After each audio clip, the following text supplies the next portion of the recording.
Bueno, a mí me toca presentar en el seminario el texto de Derrida.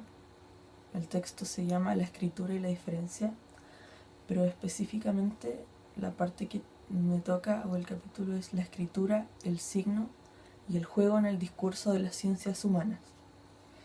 Bueno, en este texto Derrida plantea una forma de ver a la estructura que parte en la constatación de un acontecimiento de ruptura como un concepto descentrado. Para esto voy a citar la página 383, en la cual dice: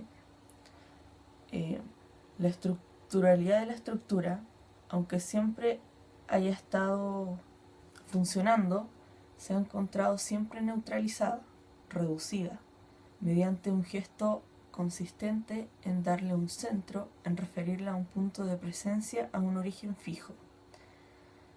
Y en este sentido se propone que,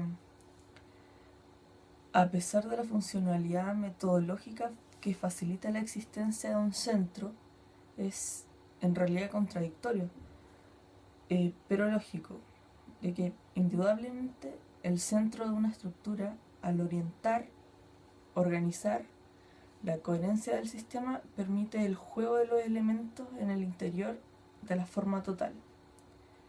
Y en cuanto a centro, es el punto donde ya no es posible la situación de los contenidos, de los elementos, de los términos.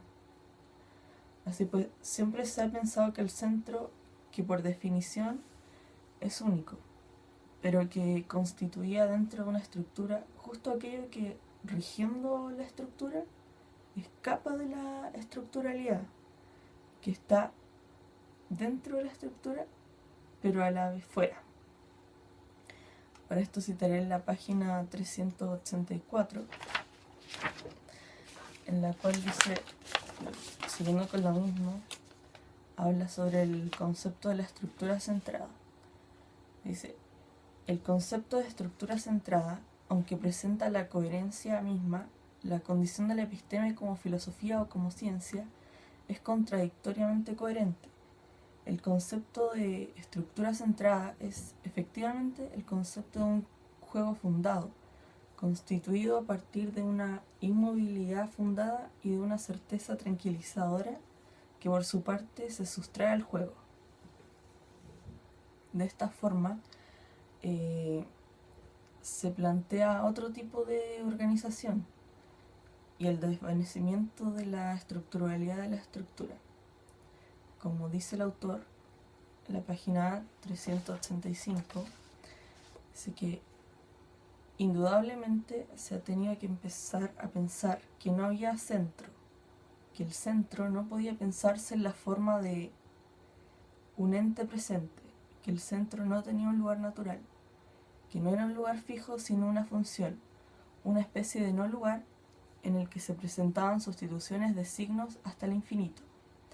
Entonces, este es entonces el momento en que, en ausencia de centro o de origen, todo se convierte en discurso a condición de entenderse acerca de esta palabra, es decir, un sistema en el que el significado central, originario, trascendental, no está nunca absolutamente presente fuera de un sistema de diferencias. Y bueno, luego de esto, para seguir con el argumento, el autor cita a Lévi-Strauss y habla sobre el bricolage.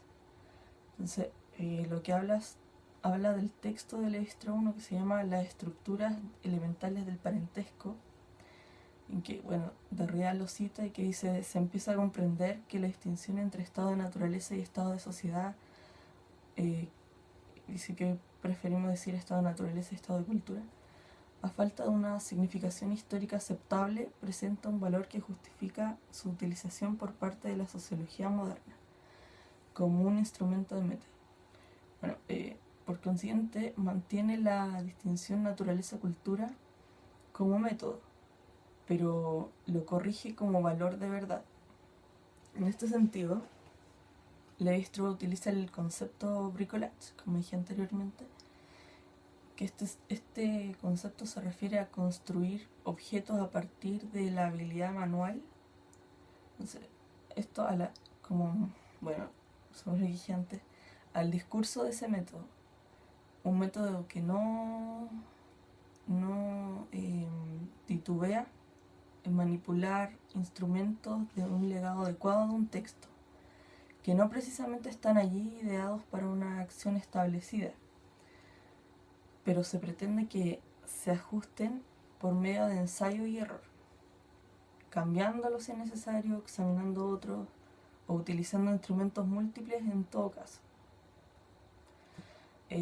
Una maniobra del tipo del aficionado que Levi-Strauss opone al método del ingeniero, que lo menciona también en este texto de Derrida. Se dice que el ingeniero que Levi-Strauss opone al bricolage tendría por su parte que construir la totalidad de su lenguaje, sintaxis y léxico. En este sentido, el ingeniero es alguien como que todo lo sabe, como omnisciente, podríamos decir.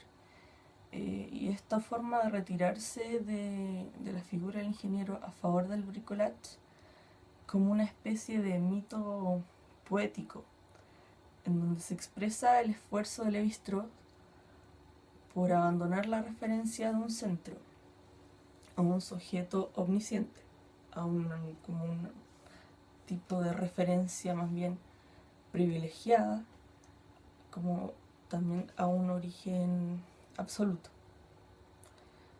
Es más, esto según Derrida, que dice que cuando Levi-Strauss utiliza un mito de referencia, como habla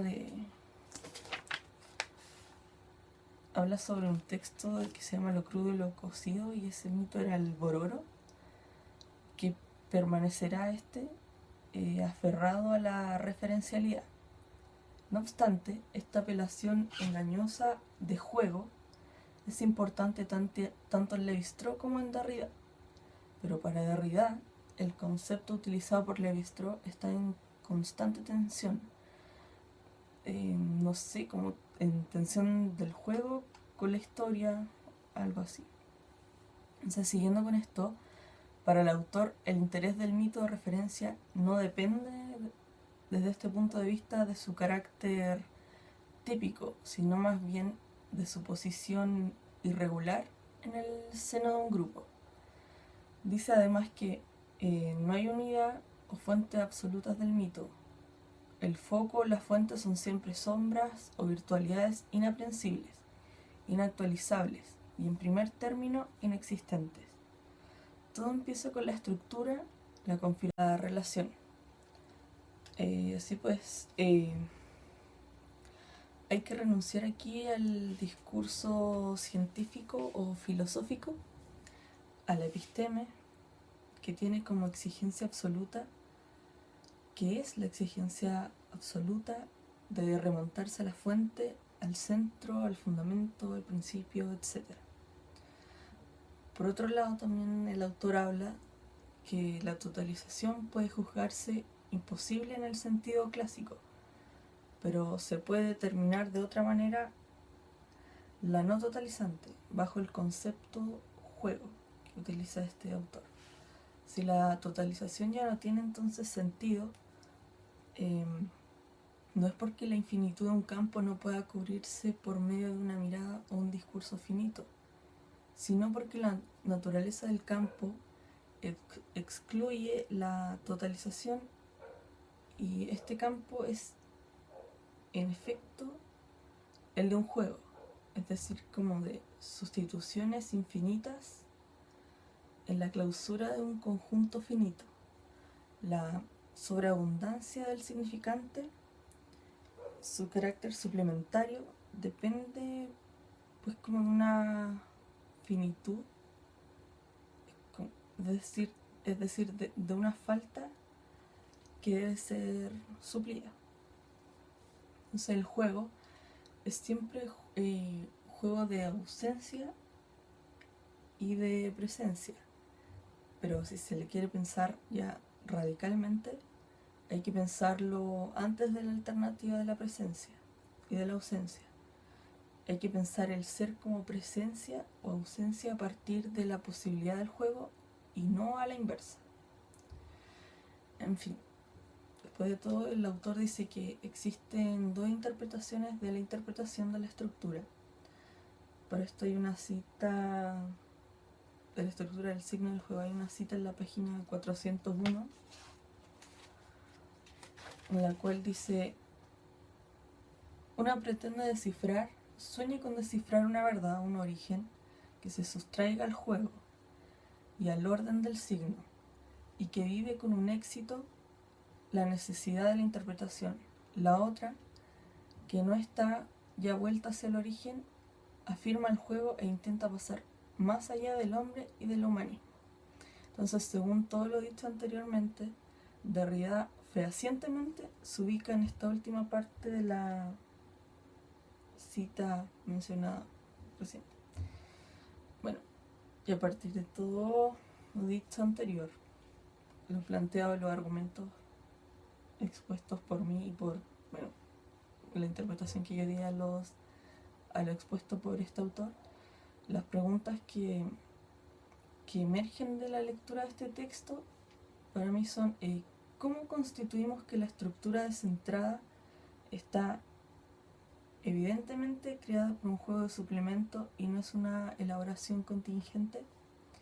¿Y qué orden podemos atribuirle a una estructura cuyo centro no existe? Y por última, que va con esto mismo, dice: ¿la existencia del sujeto como centro del discurso es además un suplemento? Bueno, esas son las preguntas a discutir.